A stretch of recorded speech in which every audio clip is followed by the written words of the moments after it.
plastik sebagai penutup. Plastik. Ini pasti mau. Terus ada Kalau ada botol ini. luar saja di sini.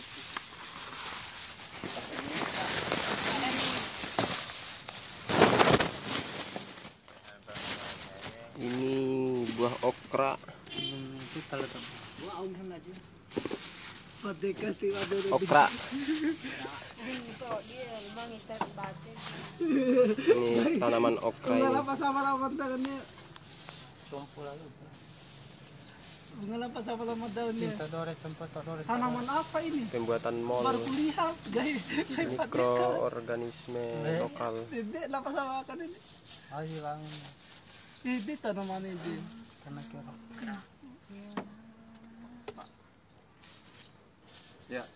Ya cuman itu saja dari praktek kita kali ini. Jadi untuk selanjutnya kita buka sesi tanya jawab supaya kita ketahui bahwa kandungan yang ada di dalam pembuatan mol ini apa-apa saja dari beberapa macam bahan yang digunakan. Mungkin ada dari teman-teman yang ingin bertanya kenapa kita harus menggunakan mol, kenapa tidak membuat produk-produk yang lain, terus kenapa kita gunakan bahan baku hanya sebagai bonggol pisang saja, kenapa tidak yang lain-lain.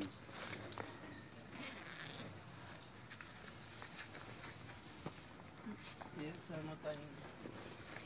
Berapa hari misalnya disimpan itu?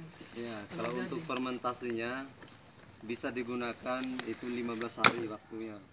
Terus itu waktu anunya minimumnya.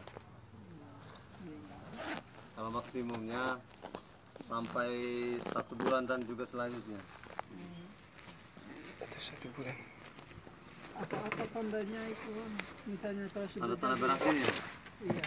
Nah, kalau tanda-tanda berhasilnya yaitu dia akan tercium baunya kayak bau tape. Terus timbul spora yang ada di atas nanti akan bertanda putih di bagian atasnya nanti. Kayak di tempe. Terus kenapa muncul tanda-tanda putih yang ada di atas? Karena sebelumnya kita kembali kepada pembahasan awalnya, yaitu pembuatan mol. Kalau kita beri mengacu kepada pembahasan awal, yaitu mikroorganisme lokal, berarti yang kita ekstraksi di sini adalah hazat hidup, ya, hayat, yaitu artinya hidup. Mikroorganisme yang ada di sini yaitu hidup. Kenapa kita harus taruh gula di sini?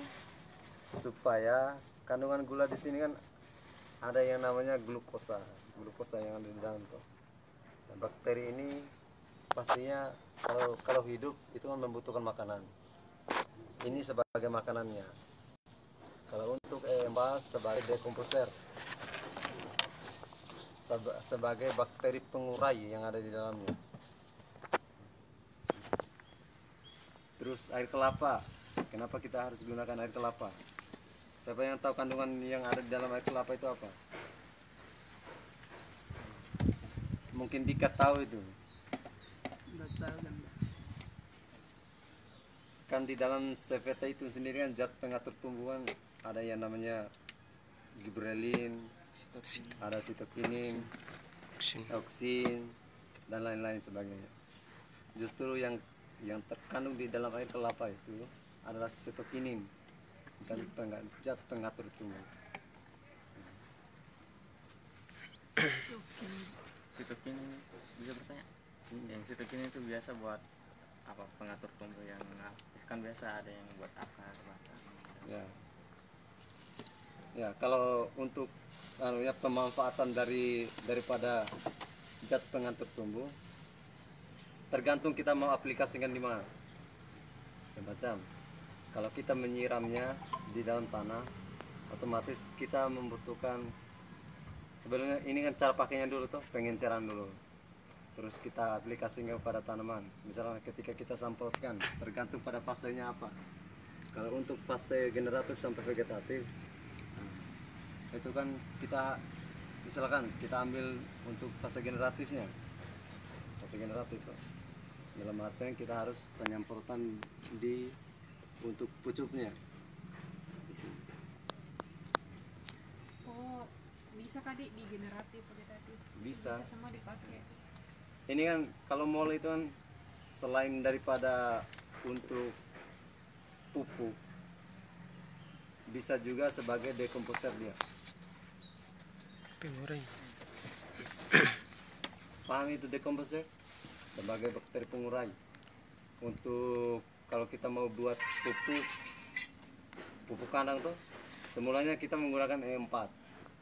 Jadi ketika E4 ini tidak ada, alternatifnya itu kita gunakan mol sebagai pengurainya.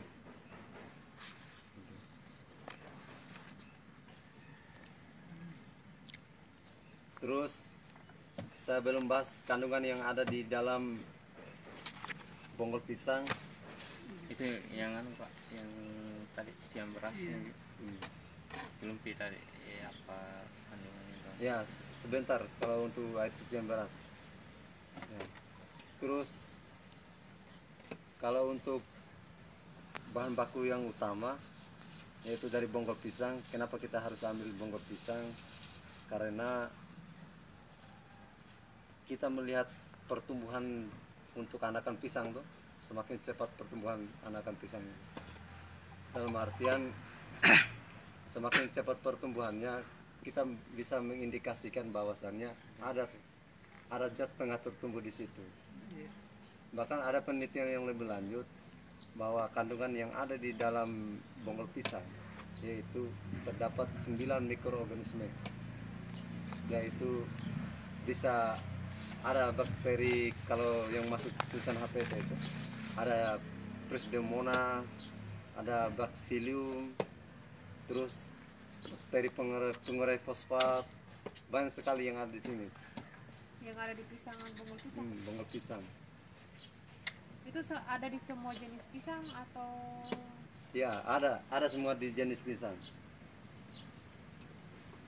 Kalau bonggolnya kan dia kan hidup pasti di bawah tanah. Jadi kan bakteri-bakteri yang bermanfaat untuk tumbuhan ini kan ada di dalam tanah. Jadi fungsi daripada bonggol pisang ini sebagai penampung gitu. Menampung semua bakteri-bakteri yang baik untuk tanaman.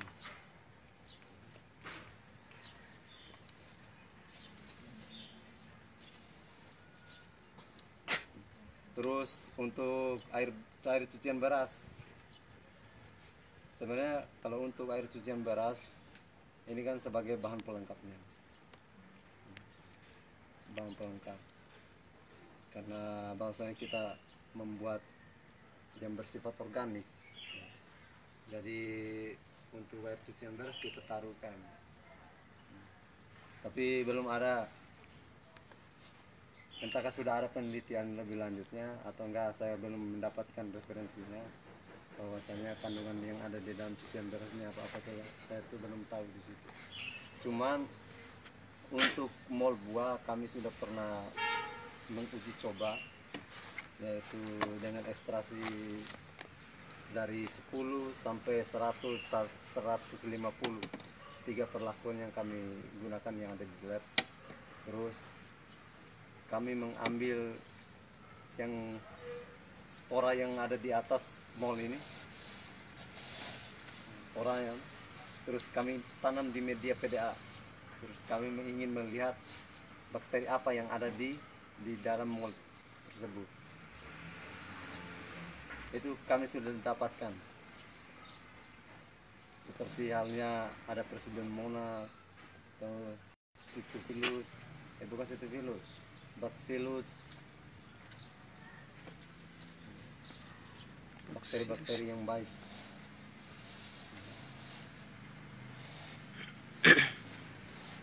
Jadi ada lagi? Iya, terus nanti kan kita akan berhadapan dengan petani nanti kan. Maksudnya petani itu maunya langsung ada praktek. Jadi mol ini kepada tanaman. Salah-salah kita nanti menyampaikan kepada petani bahwa takaran dan aturan pemakaian dan kapan cara untuk pengaplikasian, maka hasil dari tanamannya mereka kan juga akan hancur. Itu makanya kita juga di sini perlu juga memantapkan posisinya kita sebagai mahasiswa untuk mengetahui masalah-masalah hal tersebut. Bagaimana aplikasinya, bagaimana aturannya, bagaimana waktu untuk pemakaiannya, itu kita akan sampaikan kepada petani. Itu makanya kita sekarang itu mantapkan dulu apa yang kita miliki sebagai mahasiswa. Ya, baik. Jadi ketika kita ingin membuat mall ini, kita tidak berhenti untuk di sini saja. Kita akan menguji coba untuk beberapa sampel, baik dari beberapa komoditi ataupun jumlah yang kita gunakan nantinya. Dalam artian ini, kita contoh kasusnya pada lahan kita gunakan 3 petak atau 4 petak pada kangkung, pada tanaman kangkung. Jadi ketika kita gunakan nantinya, ada yang dari 50 mili kita gunakan, dari 100, terus 150 sampai 200 kita gunakan. Mana yang cocok untuk anunya, yang sesuai dengan daya pertumbuhan tanaman tersebut. Bersandar, Pak. Yang bersandar Kak, jatuh nanti. Tidak cepat. Nggak mampu saya menari bela air. Gitu nantinya, supaya kita mantap ketika kita turun di penyuluhan nanti. Bismillahirrahmanirrahim. Assalamualaikum warahmatullahi wabarakatuh. Ya, berat di sini kan ya, saya tidak panjang lebar untuk membicarakan terkait persoalan ini. Ya, langsung saja dalam ya pertanyaan saya, karena ya pertanyaan saya ini kan ya simpel. Karena saya lihat dari kan ya takarannya abang tadi kan adalah 2 liter ya, MM4 nya MM4 itu tutup botol. Nah, pertanyaannya kemudian ya mengapa harus tutup botol untuk ya untuk membuat performa tersebut? Itu yang pertama. Dan yang kedua, apakah tidak ada efek sampingnya ketika kita mengurangi atau kita menambahkan NPK tersebut? Ya, seperti itu. Bagus sekali pertanyaan dari saudara ini. Jadi di dalam E4 ini adalah bahan organik. Cuman kalau untuk jumlahnya sudah disesuaikan. Kalau ini kan belum kita tahu dari jumlah yang ada di sini di mall, jumlah bakterinya, terus bakteri apa yang terkandung di sini, mall bonggol pisang. Kalau ini kan sudah jelas semua. Jadi untuk takaran penggunaannya bisa kalau kita mau gunakan 3 sampai 4, tergantung daripada bahan baku yang kita gunakan. Dalam artian jumlah yang ingin kita bikin itu berapa liter dulu. Atau begini bang, ya contoh kecilnya air kelapa ini 1 liter, dan begitu pun juga seterusnya macam-macam 1 liter. Ya, apakah kita menambahkan MM4 itu kan berapa? 1 liter. 1 liter. Sebenarnya ini fungsi daripada E4 ini sebagai pengurai fosfor yang ada di dalam ini nantinya. Ini kan sebagai pengurai. Contoh kasusnya apa? Ini logika sederhana yang kita gunakan. Ketika kita ingin mengolah lahan, katakanlah lahan itu adalah 1 meter yang kita ingin olah. Ya, bisa dikatakan masa kita harus menggunakan 5 orang untuk mengolah lahan 1 meter. Terus bagaimana cara kerja nantinya? Pasti kan berdesak-desakan. Ini kan sebagai pengurainya.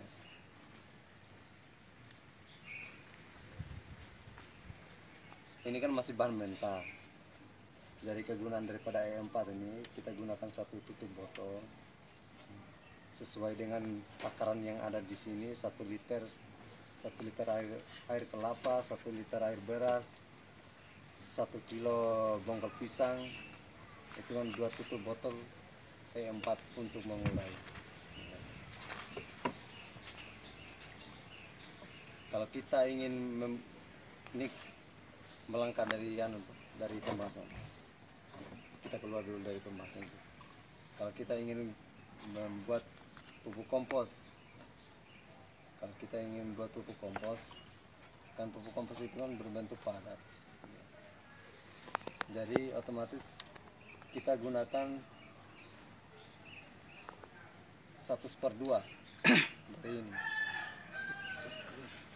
Maksud Yang 1 liter itu berarti setengah dari ini kita gunakan.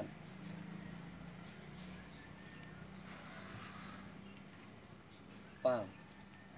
Berarti itu kan tergantung dari ya bahan-bahan yang kita buat. Ya, tergantung dari jenis pupuk yang kita mau bikin, dan juga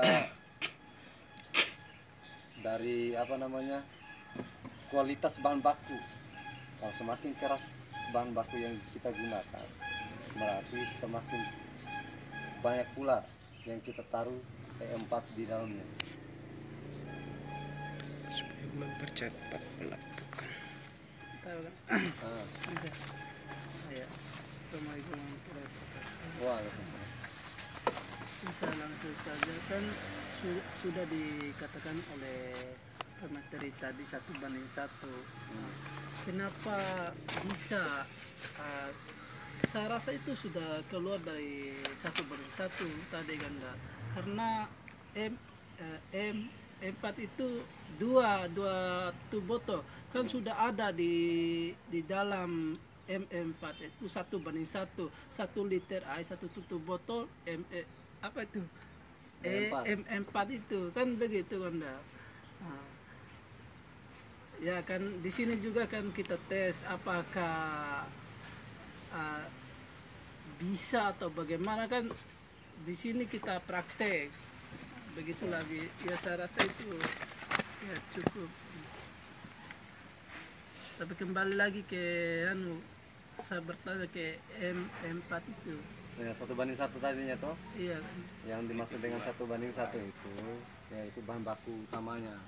Kan ini kan sebagai dekomposer, iya, sebagai pengurai. iya. Iya kan sudah ada pembuktian begitu lagi kan sudah ada pembuktian dari video, dari literatur yang ada, dari jurnal kan begitu kan. Sudah ya saya tahu sebagai pengurai itu kan ada pembuktian kan begitu. Dari itu saya rasa itu benar kalau 1/1 sudah dikatakan oleh Kakanda. Tapi itu kenapa bisa Oh, permasalahannya kenapa harus kita Iya. gunakan 2 tutup? tutup botol Cuman itu itu toh. kan. Ya. Sebenarnya kalau untuk 1/1 itu juga kan bisa digunakan. Iya. 2 tutup botol juga bisa, bahkan 3 sampai 4 pun bisa. Lebih banyak, Ini kan lebih baik. fungsinya sebagai pengurai. Semakin banyak kita taruh di dalamnya, semakin cepat penguraian yang ada di dalam. Kan seperti itu. Keluar lagi ya saya begini kan, misalnya Ya. keluar lagi dari pembahasan ini lagi ya. Misalnya dari pembuatan pupuk kompos kan enggak. Misalnya dari pembuatan pupuk kompos itu kan, misalnya kita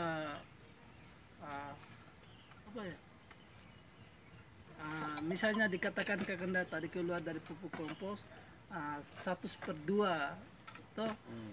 Saya rasa itu menurut saya terlalu banyak itu. Saya itu tetap 1/1. Misalnya 1 liter 1 liter itu air, tetap 1 liter 1 tutup botol itu. Iya, iya. Kan dari pembuatan pupuk kompos itu kita selalu kontrol. Kalau dia kering, ya kita taruh lagi, kita siram lagi, kan begitu kan. Ya, ya. Bagus sekali pertanyaan itu. Sebelumnya Terima kasih. terima kasih sekali untuk pertanyaan dari saudara Dika ini. Bahwasanya ada kebuntuan ilmu pengetahuan semacam ketika kita ingin buat kompos. Sebenarnya pupuk kompos itu tidak boleh disiram kembali ketika kita sterilkan, ketika kita tutup. Jadi di sini Dika kan berbagai jenis komposisinya. Nah, Lactobacillus ini fungsinya sebagai bakteri pengurai. Terus bakteri pengurai fosfor ada juga di sini. Kata kuncinya adalah semakin banyak kita gunakan, Semakin berarti bagus. semakin cepat penguraian yang dilakukan oleh bakteri tersebut. Kalau permasalahan yang tadi seperti yang dibahasakan sama kamu barusan, bahwasannya kita gunakan satu tutup botol untuk pemakaian pupuk apa, katakanlah pupuk kompos yang mau kita bikin. Terus setelah kering kita siram lagi. Sebenarnya kalau untuk pupuk kompos itu, pupuk kompos ataupun mol, ketika kita membuat mereka, dalam artian tidak boleh ada intervensi lagi, dalam artian ketika sudah 2 minggu kita siram lagi pakai 4, pokoknya harus steril dia, tutup, pokoknya sampai hari yang ditentukan baru kita buka, kan seperti itu. Ya begini Kanda, karena kata saya tadi kalau kering, kalau kita setel itu kita ya sudah setel ini, tapi kita harus kontrol di situ. Nah, misalnya kan kita praktek di situ, kita cari tahu apakah sukses atau bagaimana. Saya katakan siram lagi, itu kan kita harus kontrol di situ. Misalnya setel kita tadi melenceng, katakan begitu kan, melenceng, itu kita kontrol terus. Nah, Ya. itu kalau kering misalnya begitu. Di dalam pembuatan pupuk kompos itu, pupuk kompos tuh kita